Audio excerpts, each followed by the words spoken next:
कि मैं ऐसे यूजलेस लोगों के बारे में, बेकार लोगों के बारे में क्या बात करूं, जिनके जीवन का मकसद ही सिर्फ नौमान मसूद और इमरान मसूद की मुखालफत करना हो, उनके बारे में मैं क्या सवाल जवाब आपको दूं। अच्छा। उनसे आप कभी कोई सब्सटेंशियल बात सुनी? मैं हमला कर रहा किरत सिंह जी के ऊपर, राजनीतिक दर्द उन्हें हो रहा है। मैं हमला कर रहा बीजेपी के ऊपर, दर्द उन्हें हो रहा है। कुछ दिनों में उन्हें लूज मोशन भी हो जाएंगे, उसका भी इल्जाम हमारे पे लगा देंगे कि उनकी वजह से हो गए। तो ऐसे लोगों के बारे में बात करना बेकार है। तो भैया सीधी बात है, बीजेपी को अगर कोई हरा सकता है, बहुत स्पष्ट बात है, वो दलित मुस्लिम समीकरण है। जब ये दोनों इकट्ठे होंगे तो अन्य पिछड़ा वर्ग, शोषित वर्ग और जो व्यापारी वर्ग है, खास तौर से मैं गंगों के अंदर व्यापारियों पर बार बार जोर इसलिए दे रहा हूँ कि गंगों में व्यापार के ऊपर किसी का भी बंदिश नहीं लग सकती। नमस्कार, स्वागत है आप सभी का हेडलाइंस यूपी में। मेरा नाम है सार्थक शर्मा। नगर निकाय चुनाव और नगर पंचायत को लेकर अब धीरे धीरे गहमा गहमी बढ़ती जा रही है। बयानबाजियों का दौर भी अब धीरे धीरे बढ़ता जा रहा है और इस पर बातचीत करने के लिए आज हमारे साथ युवा नेता बसपा के हमजा मसूद हैं। इनसे ही जरा बातचीत करते हैं। युवा हैं और दिलों की जान भी बनते हैं युवाओं की, तो इनसे ही बातचीत करते हैं। सर, स्वागत है आपका हमारे चैनल पर। कैसे देखते हैं, कल योगी जी आए और वो आकर गए, कहकर गए कि मेयर और नगर पंचायत अब की बार फूल खिलाने का काम हमारा रहेगा। क्या योगी जी धमकी दे के जा रहे हैं हमें? उनके मंत्री भी धमकी दे रहे हैं इस मंच पे खड़े होकर। तो भाई, अगर हम वहाँ जीते होंगे और जनता ने हमें जिताया होगा तो हम लोग अपना सर्टिफिकेट लेकर आएंगे। अच्छा। बस। अच्छा, आपका तो गंगों में बहुत टाइम से दबदबा रहा है, दशकों से दबदबा रहा है, लेकिन पिछली बार भी ऐसे ही हुआ, आरक्षण में चली गई सीट, इसलिए भी कुछ नहीं हो पाया। और अब की बार भी ऐसे हुआ। हालांकि आपने अपना जो प्रत्याशी था उसको जिता भी दिया, लेकिन अब की बार क्या लगता है? देखिए, काजी परिवार सिर्फ नौमान मसूद, हमजा मसूद, इमरान मसूद नहीं है। काजी परिवार 36 बिरादरियों का परिवार है और पहले भी चेयरमैन हम ही थे और इंशाल्लाह अब भी हम ही चेयरमैन बनेंगे। पहले दादी रुजदा थी, अब हमारी चाची शाजिया है। तो इंशाल्लाह चेयरमैन तो नौमान मसूद ही रहेगा। तो आपको लगता है जीत अब की बार भी सुनिश्चित है? 100% होगी। देखिए, ऊपर वाले का करम है। यहाँ का हिंदू मुस्लिम एकता का प्रतीक एक कस्बा है।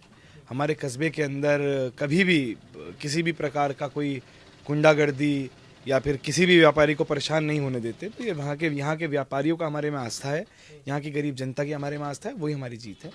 अच्छा, आप तो अपनी जीत का दावा कर रहे हैं, लेकिन समाजवादी पार्टी के कुछ नेता हैं वो बयानबाजी भी आपके ऊपर कर रहे हैं और कुछ लोगों का ये भी कहना है कि उनके पास वोट बैंक ही नहीं है, तो कहाँ से फिर जीत सुनिश्चित हो जाती है? देखिए, मैं ऐसे यूजलेस लोगों के बारे में, बेकार लोगों के बारे में क्या बात करूँ, जिनके जीवन का मकसद ही सिर्फ नौमान मसूद और इमरान मसूद की मुखालफत करना हो, उनके बारे में मैं क्या सवाल जवाब आपको दूं। अच्छा। उनसे आप कभी कोई सब्सटेंशियल बात सुनी? मैं हमला कर रहा किरत सिंह जी के ऊपर, राजनीतिक दर्द उन्हें हो रहा है। मैं हमला कर रहा बीजेपी के ऊपर, दर्द उन्हें हो रहा है। कुछ दिनों में उन्हें लूज मोशन भी हो जाएंगे, उसका भी इल्जाम हमारे पे लगा देंगे कि उनकी वजह से हो गए। तो ऐसे लोगों के बारे में बात करना बेकार है। उनका कहना है कि बसपा के पास ऐसा कौन सा वोट बैंक है, कहीं है ही नहीं, वजूद ही नहीं है। पहली बात तो बसपा तो बात की बात है, पहली बार काजी परिवार खुद में वोट बैंक है। अच्छा। 36 बिरादरी का वोट बैंक है। ठीक है जी। 50 से ऊपर एमएलए दे चुका है हमारा परिवार और प्लस दलित पीएसपी का बेस वोटर। हम गंगवा विधानसभा का चुनाव लड़े, पहली बार 70 साल में ऐसा हुआ कि मुस्लिम वोट हमारे से छिटका। उसके बावजूद हम 57,000 वोट ले गए। तो ये यहाँ के दलितों का और बहुजन समाज पार्टी के कोर वोट का ही तो कमाल है कि 40,000 वोट हमें मिल गया।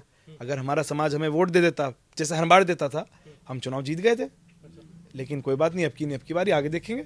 अच्छा हमजा भाई, आपको टक्कर किससे लगता है? क्योंकि बीजेपी और समाजवादी पार्टी दोनों ही मुखर होकर बोल रही हैं और एक ही चीज टारगेट कर रही हैं, कह रही हैं कि बीजेपी और बीजेपी के साथ मिली हुई है बसपा, बी टीम है सारी तरीके से, और बसपा हमें बोलती है। कौन कह रहा है ये? समाजवादी वाले कह रहे हैं, लोकदल वाले कह रहे हैं? पहले आप ये स्पेसिफाई करिए, फिर दोनों के चिट्ठे खोलूंगा ना मैं। कौन सा कह रहा है ये? दोनों का ये पूरा गठबंधन बना है, जब एक ही उसमें आ गए थाली में सब। पहले मैं आपको, देखिए, दूध का तो दूल्हा यहाँ कोई नहीं है। बहन जी ने आज तक बीजेपी को सपोर्ट देकर सरकार नहीं बनाई, बीजेपी की सपोर्ट लेकर सरकार बनाई है। स्वर्गीय चौधरी अजीत सिंह, ऊपर वाला उनकी आत्मा को शांति दे, हमारे दादा और हमारे समर्थक उनकी गाड़ी के आगे लेट गए थे 91 के अंदर, जब वो भाजपा के सपोर्ट में सरकार बनाने चले गए थे, जिसकी वजह से हमने पार्टी छोड़ी थी। 2009 में बाबू हुकुम सिंह जी चुनाव लड़े कैराना पार्लियामेंट से लोकदल के गठबंधन पे। समाजवादी पार्टी के संरक्षक स्वर्गीय मुलायम सिंह यादव जी, वो पार्लियामेंट में खड़े होकर बयान देते हैं कि बीजेपी की सरकार में कामना है कि दोबारा सरकार बने। उन्हें पद्म भूषण मुलायम सिंह जी को मिलता है और बसपा भी बीजेपी की बी टीम है। ये कहाँ का दोहरा चरित्र है दोनों पार्टियों का? तो भैया सीधी बात है, बीजेपी को अगर कोई हरा सकता है, बहुत स्पष्ट बात है, वो दलित मुस्लिम समीकरण है। जब ये दोनों इकट्ठे होंगे तो अन्य पिछड़ा वर्ग, शोषित वर्ग और जो व्यापारी वर्ग है, खास तौर से मैं गंगों के अंदर व्यापारियों पे बार बार जोर इसलिए दे रहा हूँ कि गंगों में व्यापार के ऊपर किसी का भी बंदिश नहीं लग सकती। जो और कस्बों के अंदर प्रेशर रहता है, छोटे कस्बों के अंदर, आप तो जानते होंगे, गांव देहात से आप भी, हमारे यहाँ नहीं है, और ना पहले थी, ना अब होगी, ना आगे होने देंगे। अच्छा हमजा भाई, एक आखिरी सवाल है। अब तो पूरा परिवार एक ही दल में आ चुका है, अब क्या लगता है इमरान मसूद के यहाँ पर आने से कितना ज़्यादा असर पूरी उस पर दिखने वाला है? देखिए, मेरे हिसाब से तो परिवार हमेशा एक ही था। मैं कभी भी उनसे अलग नहीं था, और वो पार्टी में उनके आने से बहुत मजबूती मिली। मैं तो पहले दिन से कह रहा था, मैंने तो, आपने एक वीडियो वायरल भी हुई थी, उसमें मैंने कहा था कि अगर उन्होंने जय भीम बोल दिया तो सबका ढक्कन बंद हो जाएगा, और ढक्कन बंद हो ही गया। देख लीजिए आप, सहारनपुर में कैंडिडेट भी नहीं मिल रहा है इन लोगों को। गंगों के अंदर आधी वार्डों के ऊपर कैंडिडेट जो हैं वो दूसरे मोहल्लों से लाकर लड़ाए जा रहे हैं। बीजेपी को पूरे गंगों के अंदर पैनल नहीं मिला, सहारनपुर में पैनल नहीं मिला, तो ये ढक्कन ही तो बंद होना है। जबकि पहली जीत तो हमारी मॉरल जीत यही है कि हम लोग, हमारे 25 के 25 मोहल्लों में गंगों के अंदर मुख्य मुकाबले पे हम हैं। 15 मोहल्लों के अंदर लोकदल खाली है और 15 मोहल्लों के अंदर बीजेपी खाली है। तो भैया ये तो ऊपर वाले का करम है। तो इंशाल्लाह ये ढक्कन बंद होना ही है, चुनाव जीतेंगे, बहुत मजबूती के साथ चुनाव लड़ेंगे, और सारी नगर निकाय हम जीतने के बाद उत्तर प्रदेश के अंदर 2027 में सरकार बनाने का काम करेंगे। अच्छा, क्या जनता से अपील करेंगे आप? पूरी जनता को क्या कहना चाहेंगे? मैं गंगों के गरीब मजलूम व्यापारी वर्ग को कहना चाहता हूं कि हम आपका परिवार हैं, और हार जीत ऊपर वाले के हाथ में है।